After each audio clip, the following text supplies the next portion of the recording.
Welcome back, students, to Unit 4a. Today we'll be talking about ions. As Unit 4 is about ionic bonds, let's start by reviewing ions. Remember, everything in the universe is lazy. Everything wants to be at the lowest energy state possible. For atoms, that lowest energy state is having the same number of electrons as a noble gas, because noble gases always end in some number S2, some number P6, meaning their valence shell has 8 valence electrons, what we call a stable octet, with the exception of helium, which only has 2. But having 8 valence electrons allows the atom's electron repulsion to balance the attraction for the nucleus. And so atoms that have this electron configuration, atoms that have 8 valence electrons, the noble gases, are at the lowest energy configuration possible. So elements will gain or lose electrons to have similar electron configurations to a noble gas. So you're now able to answer your first 2 note quiz questions for Unit 4.2. Record your answers in the back of your packet. Pause the video. Atoms will gain or lose electrons to be like a noble gas. So fluorine, element number 9, has 9 protons, and as long as it's neutral, it would have 9 electrons. However, if it had 10 electrons, like neon, it would be at a much lower energy state. So fluorine gains 1 electron to reach this lowest energy state. It goes from fire-inducing fluorine to teeth-whitening fluoride by picking up that 1 electron, reaching its lowest energy state. Anions have very different properties than their neutral counterparts. Chlorine is mustard gas, melts your lungs, because chlorine has so much extra energy. But when chlorine picks up 1 electron, it becomes chloride, what is in your swimming pools. Anions get the ending "ide" to distinguish when they are in their ionic form, when they've reached this lower energy state. If you draw a diagonal line from boron, nonmetals are everything to the right of that line. Nonmetals gain electrons to have similar electron configurations to noble gases. The halogens all gain 1 electron. Chalcogens gain 2 electrons, and nitrogen and phosphorus are the only nonmetals in column 15, and therefore they gain 3 electrons. So it always goes -3, -2, -1 oxidative state, or charge. You're expected to know the charges for these non-metals, what their common ionic form is, what anions they form. So again, nitrogen and phosphorus are a -3, chalcogens are a -2, and halogens are -1.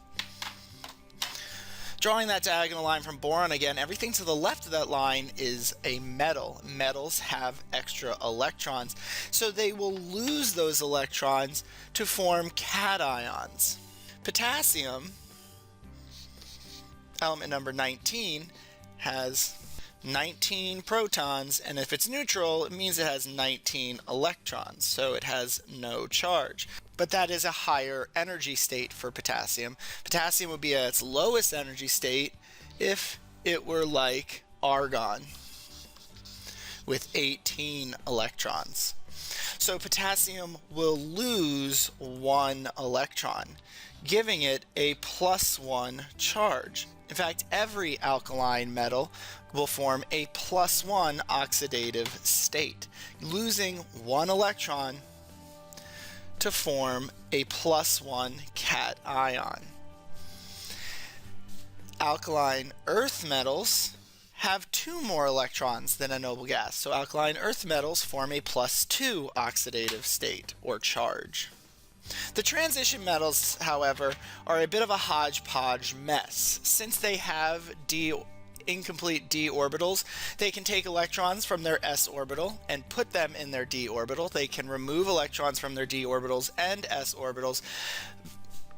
Transition metals have a wide range of oxidative state, a wide range of charges, and I, as the teacher, will tell you what their oxidative state is using a system we'll talk about later.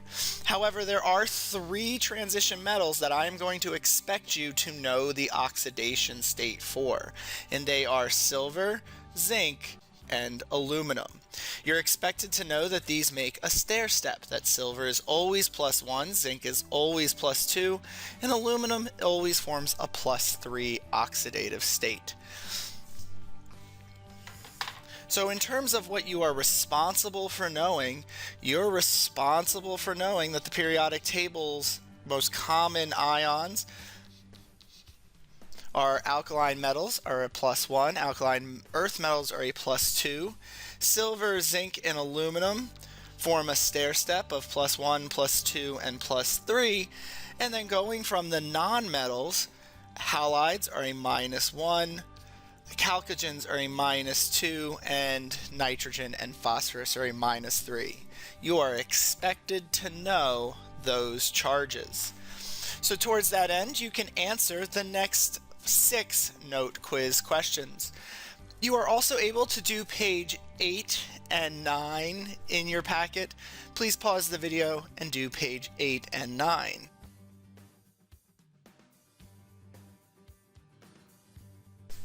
Ions are truly positive and negative, and since they're positive and negative, we know that opposites attract. Ions are held together by electrostatic forces, the attraction between something that's positive and something that is negative, where the positive ion is surrounded by the negative ions, which get surrounded by positive ions, and the pattern repeats forever and ever. And this is why ionic compounds often form solids, because this is a very strong attraction. These electrostatic attractions are extremely strong. When we write the formula, however, if we were to write the formula for this compound, if we wanted to say how many of every single atom was present, it would be an infinite number of calciums to an infinite number of fluorines.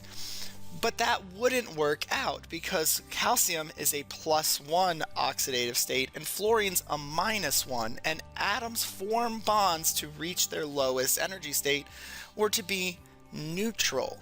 So you really would need twice as many fluorines for every calcium. So what we end up with is what is known as a formula unit, the simplest ratio of one ion to another. That formula unit, or empirical formula for ionic bonds, is what we record, where it's the ratio of calcium to fluoride that cancel out their charges. Calcium with a +2, if I have 2 fluorides, that would give me an overall charge of 0, making this compound at its lowest energy state. So when writing the formula for ionic compounds, you could think of it in terms of charges, simple mathematics where the charges must equal 0. But there's a shortcut. What you could write instead is what's known as our crisscross method, where you take the oxidative state, the charges, and you crisscross them down. So if I have lithium and oxide, for every 1 oxide, I would need 2 lithiums to balance out those charges. Since lithium is a +1 and oxide is a -2, that would neutralize the charges. So this crisscross method is a good system if you're not comfortable with the math. If I have aluminum oxide, aluminum is a +3, so I would crisscross a 3 after the oxygen. Oxide is a -2, so I could crisscross the 2 down, giving me Al2O3. because that would neutralize the charges. However, if you choose to do this crisscross method, please remember that it is the simplest ratio of one ion to another. So if we were to take lead 4 oxide, lead with a +4 charge, oxide with a -2, when you crisscross those down, you would end up with Pb2O4. But that is not the simplest ratio.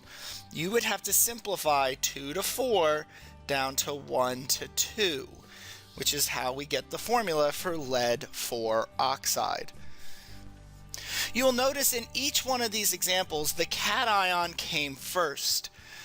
The positive ion came first, and that is not a coincidence. If you were to read the periodic table from left to right, you read the metals first.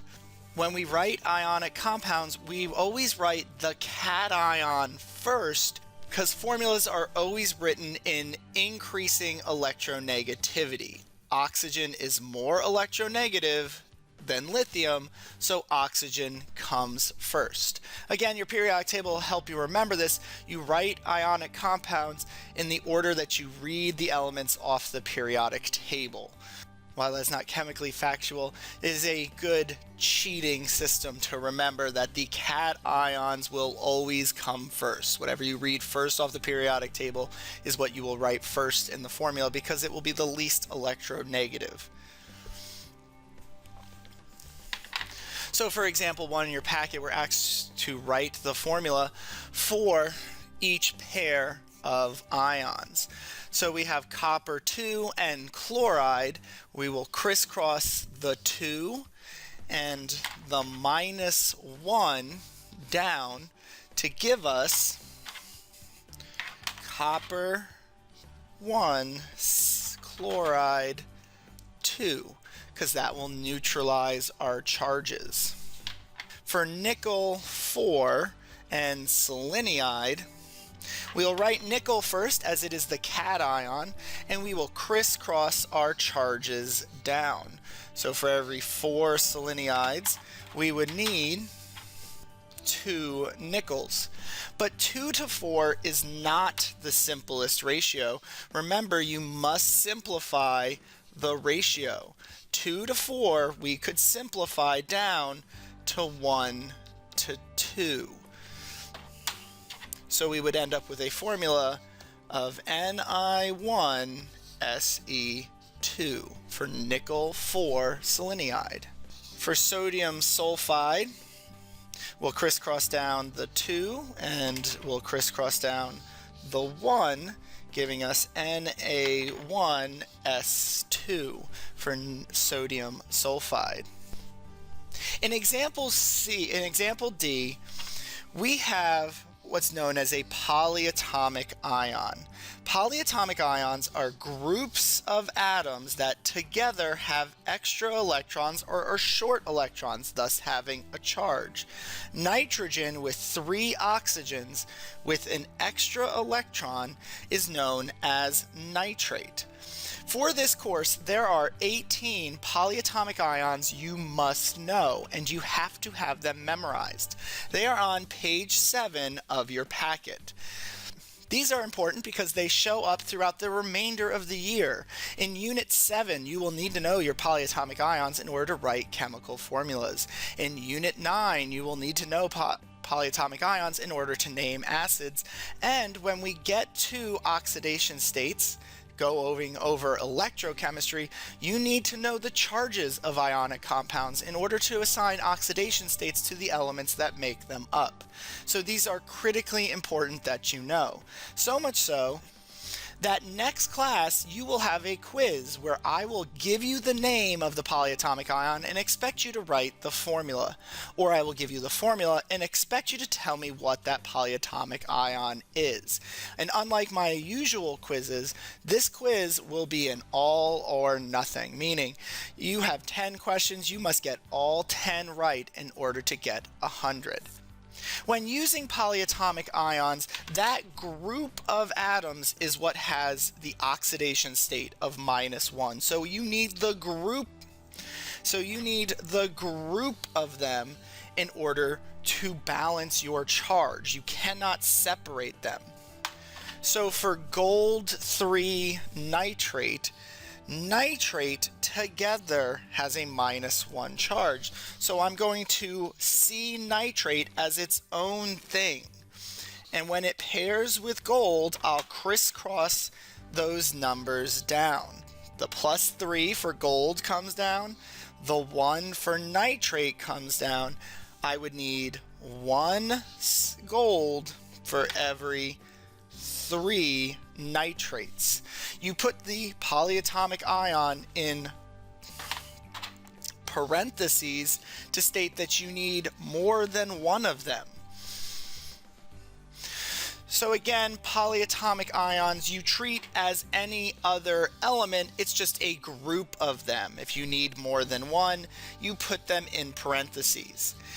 Till you get more comfortable with this course, I highly suggest that when you see polyatomic ions, put the polyatomic ions in parentheses no matter what, to remind you that this group of atoms will stay together. And for the vast majority of this course, these groups of atoms will be inseparable, meaning we will never move this 4 away from phosphate because it takes 4 oxygens with this phosphorus to reach its lowest energy state.